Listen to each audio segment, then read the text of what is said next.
Donde abundó el pecado fue mayor su amor, la gracia sobreabundó.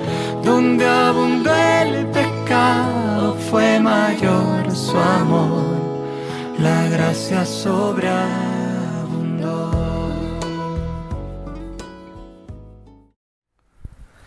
Mis hermanos, los saludo en el amor del Señor. Qué bueno podernos encontrar este día jueves. Esta tarde la idea es que podamos estudiar acerca de Mateo, capítulo 26, los versículos 19 al 56. Allí encontraremos varios temas como Jesús anuncia la negación de Pedro, el arresto de Jesús, también el tiempo que Jesús pasa en el Getsemaní. Y vamos a tener un tema que es del que quiero hablar rápidamente el día de hoy. Hay mucha tela que cortar en este tema del que quiero hablar hoy, pero vamos a hablar unas cosas generales rápido como para guiarnos en la lectura. Amén. Y vamos a hablar de la institución de la Cena del Señor. Y voy a leer a favor de ustedes Mateo capítulo 26, verso 17. Amén. El primer día de la fiesta de los panes sin levadura, vinieron los discípulos a Jesús diciéndole: ¿dónde quieres que preparemos para que comas la Pascua? Y él les dijo: id a la ciudad de cierto hombre y decidle: el maestro dice, mi tiempo está cerca, en tu casa celebraré la Pascua con mis discípulos. Y los discípulos hicieron como Jesús les mandó y prepararon la Pascua. Al parecer, la Pascua se iba a celebrar la cena de la Pascua se iba a celebrar unas horas más adelante. Jesús anticipó, podemos decir que anticipó un poco la cena debido a que ya vendrían otras circunstancias que son las que vamos a ver más adelante en los textos que siguen. Entonces él lo que hizo fue adelantar un poco la cena y vamos a ver cómo la generó. Generalmente esta cena de Pascua se comía pan sin levadura. En el templo hacían el sacrificio del cordero, era el cordero que cenaban, tomaban vino también y se generaba la cena. Recuerden que la cena de la Pascua iba enfocada en recordar la liberación del pueblo judío en manos de los egipcios, ¿verdad? La libertad que el Señor les dio, y aquí hacían la comida tenía varios significados que quizá hablemos ahorita en un ratico.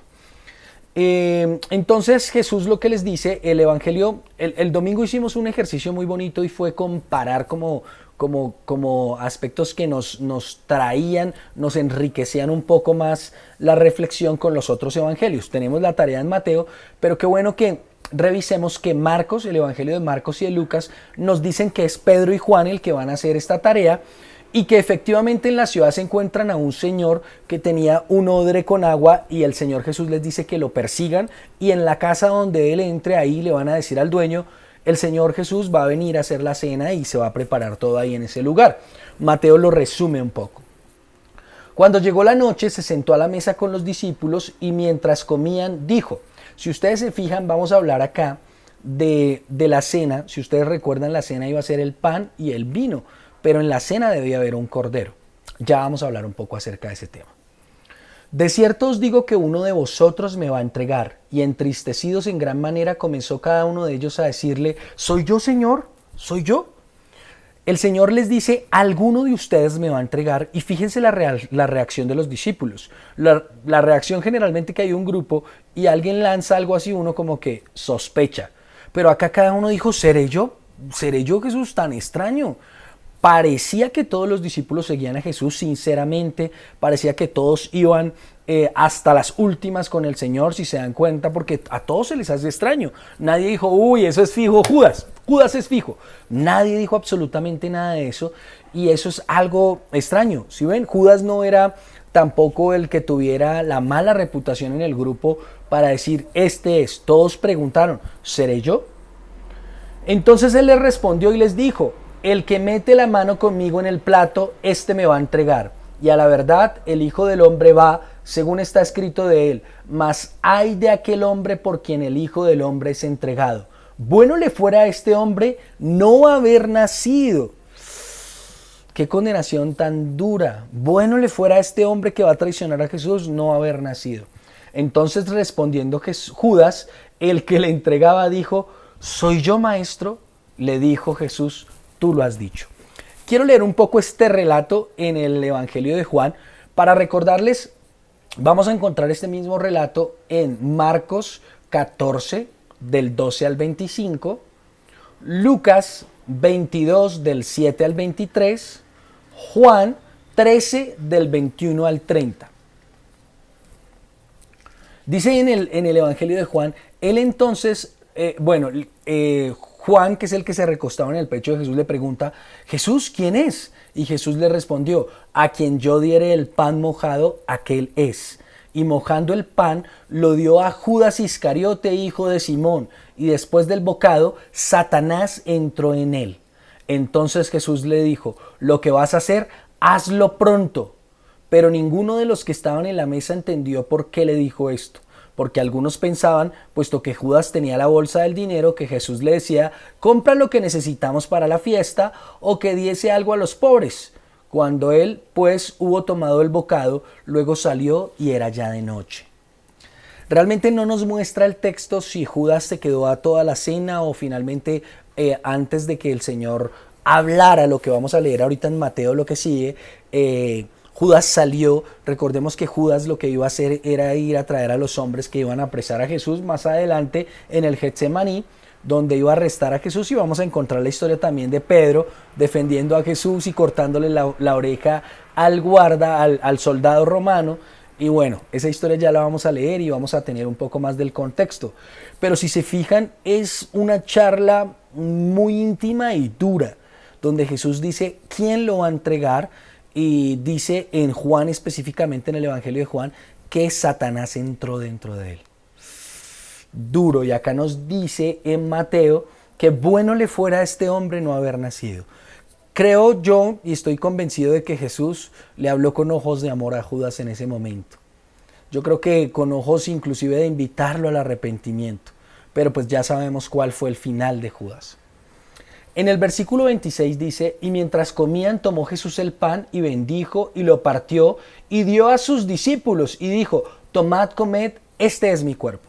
Generalmente cuando se hacía la cena, no debemos olvidar lo que les dije al principio del video, que debía haber un cordero en la cena, ¿no es cierto? Y en esta cena nos encanta porque vemos que hay pan y vamos a ver que ahorita toman la copa.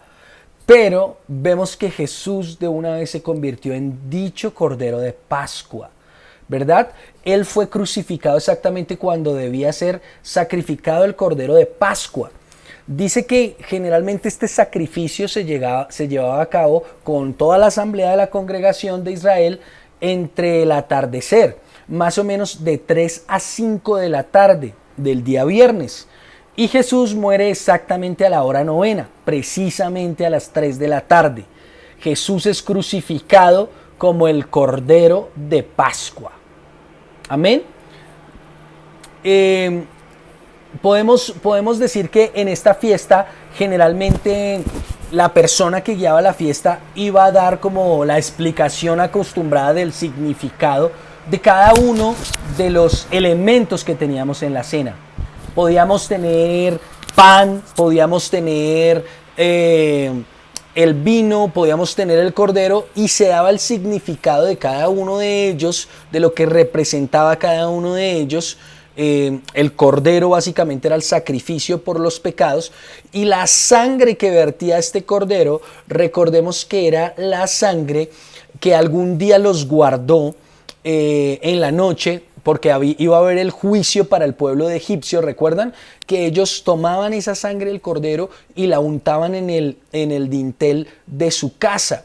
Entonces, cuando ellos hacían esto, lo que hacían era que protegían su casa de toda la muerte que iba a haber, ¿sí?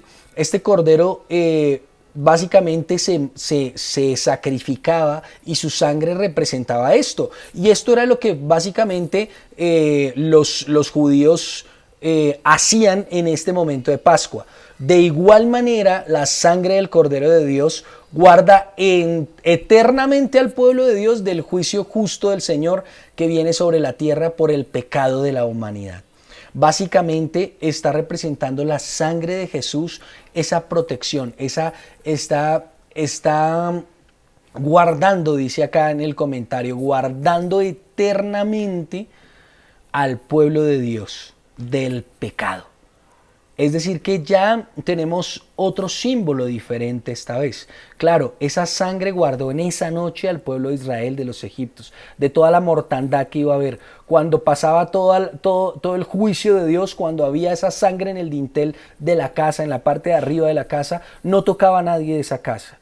Es exactamente esto. Esta sangre básicamente nos guarda a nosotros, al pueblo de Dios, del pecado, limpia todo al pueblo de Dios del pecado. Y Jesús es el Cordero que murió por nosotros.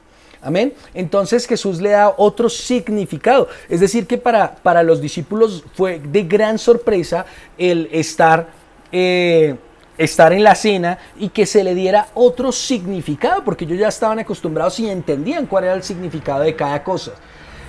Y el Señor dice, este es mi cuerpo, este es mi cuerpo. Y este pan, dice el Señor, que comed el pan, que es mi cuerpo, y Él lo parte. Ahí los discípulos iban a recordar, y nosotros recordamos siempre en la celebración de la cena, que Jesús fue quebrado, atravesado, golpeado por nuestra redención. Amén. Y cuando tomamos la copa recordamos la sangre del Señor que nos limpió del pecado. Entonces el Señor ya le da un significado diferente a esta cena. Tomad, comed, este es mi cuerpo. Y tomando la copa y habiendo dado gracias, le dio diciendo, bebed de ella todos, porque esta es mi sangre del nuevo pacto, que por muchos es derramada para remisión de los pecados. Y os digo que desde ahora no beberé más este fruto de la vid, hasta aquel día en el que lo beba nuevo con vosotros en el reino de mi Padre. Nos deja la enseñanza Jesús de cómo celebrar la cena. Partió el pan, comed el pan que representa mi cuerpo. El Señor sufrió, ¿verdad? Fue golpeado, fue atravesado por nuestra redención. Y tomamos de la copa recordando la sangre del Señor que nos protege de esa muerte que pasó por todo Egipto, ¿verdad? Ahora la muerte pasaba por todos nosotros por el pecado. El Señor nos limpió del pecado. Y recordamos siempre que celebramos la cena, el cuerpo del Señor y la sangre del Señor. Ya la Pascua tomó otro significado diferente porque ya el Cordero, Jesús, hizo el mayor sacrificio y ya no es necesario hacer más sacrificios. Y lo glorioso y lo maravilloso es que podemos estar esperando próximamente la cena con nuestro Señor Jesús, donde Él va a partir de nuevo el pan, donde va a darnos de la copa, pero va a ser, dice el Señor, que en el reino de mi Padre, cuando estemos glorificados con Él, cuando estemos con nuestro Señor. Amén. Qué bueno poder esperar esto, qué bueno tener la esperanza de encontrarnos con Él. La invitación es a que podamos leer esta tarde estos eventos que pasaron muy bonitos. Si usted quiere hacer la comparación con los diferentes evangelios, yo les dejé ya las citas para que podamos leer nuevamente cada uno de ellos y tomar un poco más a grandes rasgos toda la historia. Amén. Que el Señor los bendiga y nos continuamos viendo. Donde abundó el pecado fue mayor su amor, la gracia sobreabundó.